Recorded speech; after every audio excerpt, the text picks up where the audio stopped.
Jaime Liévano es representante del proyecto La Facenda, y La Facenda nace como un proyecto entre santanderianos y paisas. No les sorprenda que los paisas también se juntan con otros, ¿cierto?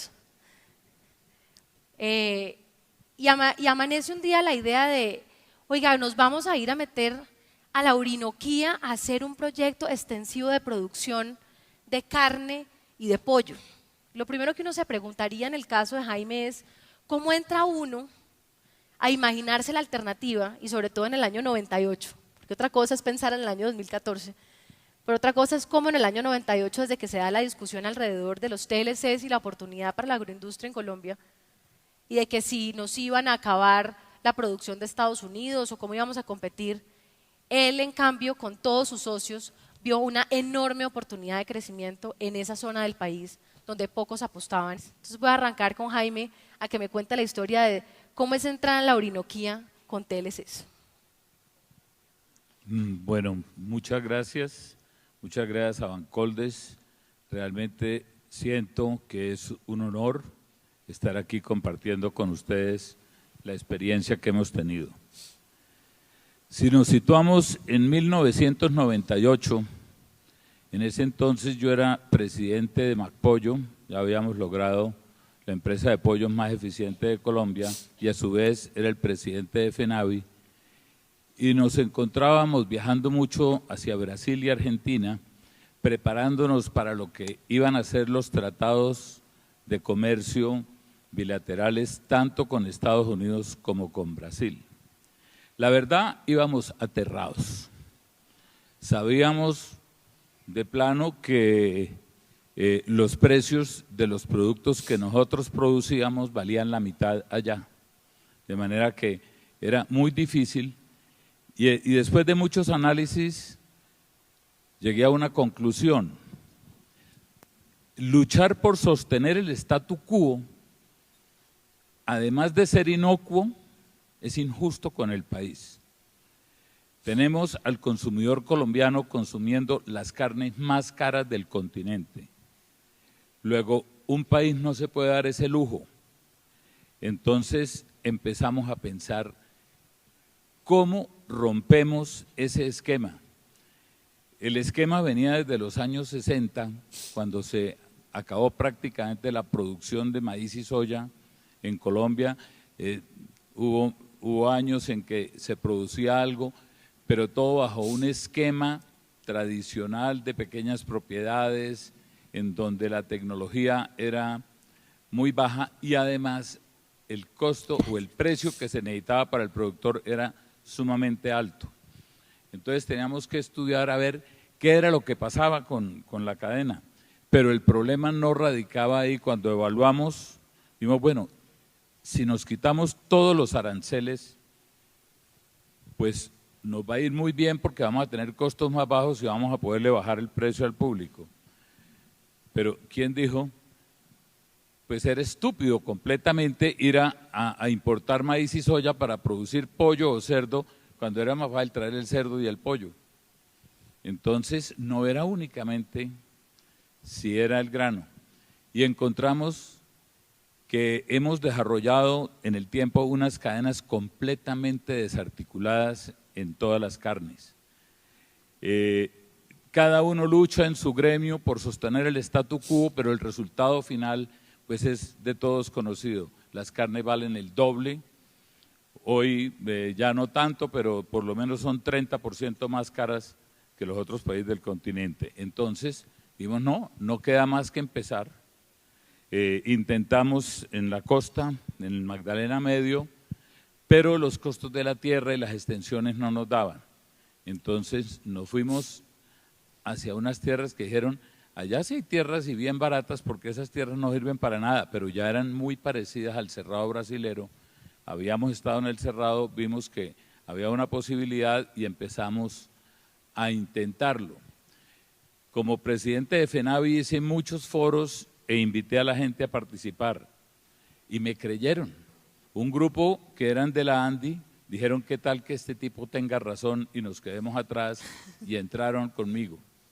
Otro grupo de FENAVI también entró conmigo. Para hacerles un resumen, los primeros resultados fueron lo que se llamó un verdadero desastre. Logramos 1.5 toneladas de maíz por hectárea. Entonces, ¿qué pasó? Los de la ANDI se retiraron, los de FENAVI hasta terminaron peleando. A mí me sacaron de la compañía y tuve que volver a empezar. Entonces dijimos, no puede ser, es que no hay ninguna razón para que nos haya ido tan mal, salvo que tal vez nos hubiéramos asesorado sin los suficientes conocimientos. Viajé a Brasil, tenía un amigo, le conté el caso y me dijo, te voy a prestar a mi asesor para que vaya y mire las razones por las cuales tuvieron ese resultado. Me lo traje, tan mala fortuna para mi amigo, porque todavía lo tengo, ¿no? Él me dio el camino y empezamos a trabajar y empezamos a mejorar la productividad, y para no hacerles tan largo el cuento, ya vimos que teníamos, pero como me han sacado de la compañía y ya no podía trabajar con pollo, dije, ahora ¿por dónde me voy? Duré 22 años blindando la compañía contra la competencia y ahora prefiero enfrentarme a alguien que no lo haya hecho como lo hice yo. Entonces escogí el cerdo, que venía de un bullish que le estaban haciendo el pollo y la res, y era el más desacreditado de todos, y a ustedes les consta que era, y hasta uno de los socios que está aquí me dijo, pero ¿cómo se le ocurre meterse con cerdos si usted lo que sabe es de pollo? Le dije, es que por eso le tengo miedo al pollo, porque sé mucho del pollo. Entonces nos metimos con el cerdo, pero fuimos, buscamos la tecnología, nos asesoramos, buscamos la mejor genética, y a través de esa búsqueda de la genética estuve hablando mucho con Fabio Andrés Aldarriaga de Contegral, y él dijo que me ayudaba, ya nos conocíamos desde el pollo, y empezamos a hacer una primera sociedad con un grupo de santanderianos, todos muy amigos, todos que han creído en que es posible hacer empresa, y iniciamos y logramos llegar a 1000 cerdos, a 1000 madres, pero el proyecto no podía parar ahí. Entonces necesitábamos mucho capital, nos aliamos con el grupo antioqueño, hicimos un protocolo de socios que hoy se rige, y hoy tenemos 10.000 madres. Este año sembramos 25.000 hectáreas de maíz y soya, producimos 270.000 cerdos a mercado, vendemos este año 224.000 millones de pesos, pero la gracia no está ahí, la gracia es qué es lo que va a pasar. Lo que va a pasar es que, ¿cómo lo logramos? Resulta que el misterio no estaba en el maíz y la soya, era toda la cadena. ¿Qué sacábamos con unos granos que tenían que pagar una logística? Se producía en Iowa, y mientras llegaban a Buenaventura y subían al interior, y luego de la ciudad de Bogotá se tenían que bajar a Fusa o alguna otra ciudad. Eso era pague transporte, y luego suba los animales a Bogotá, porque nosotros pensamos que el sector agropecuario está en las capitales y en las grandes ciudades, y resulta que el sector agropecuario está en los campos. Dijimos, en el mismo sitio, todo en el mismo sitio, tienen que estar los granos y los animales y las plantas de concentrado y las plantas, todo va muy bien. Logramos en el maíz ir mejorando de 1.5, pasamos a 5, hoy estamos en 7, pero el potencial es 13, que ya lo tenemos estudiado. En soya, la soya hoy de trópico es más eficiente que en los Estados Unidos, mientras Estados Unidos es 2.8, nosotros estamos en 3, pero la gracia en el fondo es el costo, pero es que el problema con la soya era que la soya no se la comen los animales. Entonces, ¿para qué quiere soya? Es que lo que comen los animales es torta de soya. Entonces, ninguno de los cultivos que teníamos producía torta de soya, todos nos producían era soya. Entonces decíamos, pues necesitamos una planta que nos haga el proceso, pero las plantas eran de 3.000 toneladas día. Es decir, si comprábamos la planta, la trabajábamos medio día en el año. Entonces dijimos, no, bueno, tenemos que crecer, compramos unos acondicionadores, logramos producir, pero fuimos avanzando en producción y nos fuimos para la China. Y resulta que un país como la China, que vive de la soya, que tiene tradición de soya, encontramos quien hacía plantas de 50, de 100 y de 200 toneladas y de 300. Empezamos a estudiar la de 50, que era la que nos parecía mejor, pero terminamos comprando la de 300. La planta costaba la tercera parte de lo que costaría esa misma planta hecha en Alemania, pero ya que la tenemos montada y ya está trabajando, les puedo confesar, con muchos problemas. Cada vez que el ingeniero me llamaba y me decía, doctor Liévano, pero estos chinos, mire lo que nos mandaron, esto no cuadra el tornillo 1 con la tuerca 2. Le dije, si cuadraran, nos había costado 100.000 millones de pesos. Entonces,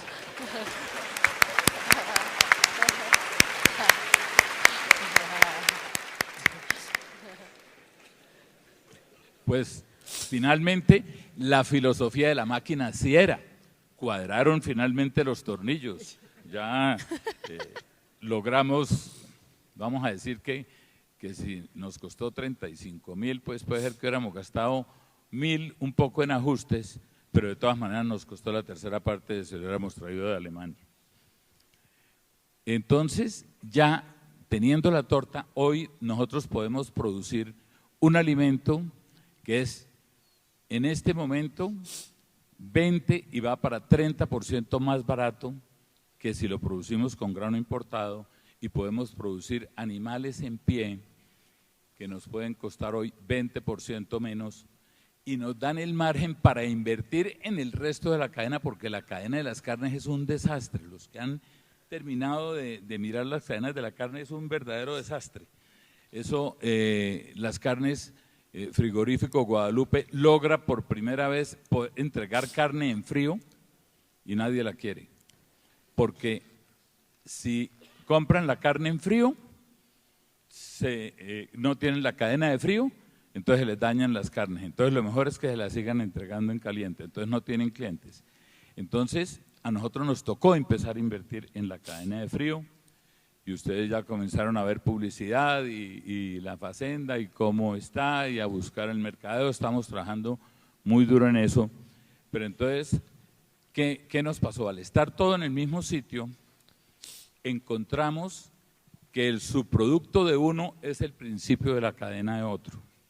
Nosotros producimos cerdos y la gente cree que producimos cerdo. Pero si el animal se come 2.4 kilos y produce uno de carne, ¿para dónde se va el resto? Se vuelve, como dicen,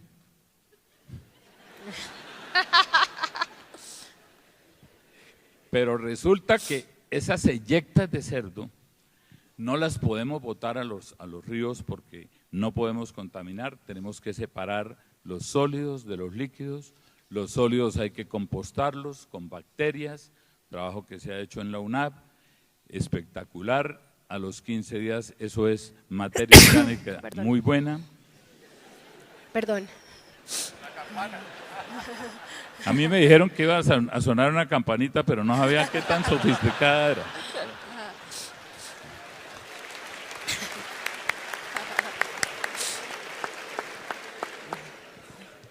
Bueno, entonces, y los líquidos se convierten en metano, que dicen que es el gran enemigo, y el metano es la base de las calderas reemplazando carbón, pero el líquido que ya queda tiene que ser irrigado, y encontramos que tiene las características y los nutrientes especiales para poder producir pastos que, sumados a la radiación solar, a la temperatura, es el ideal para producir leche.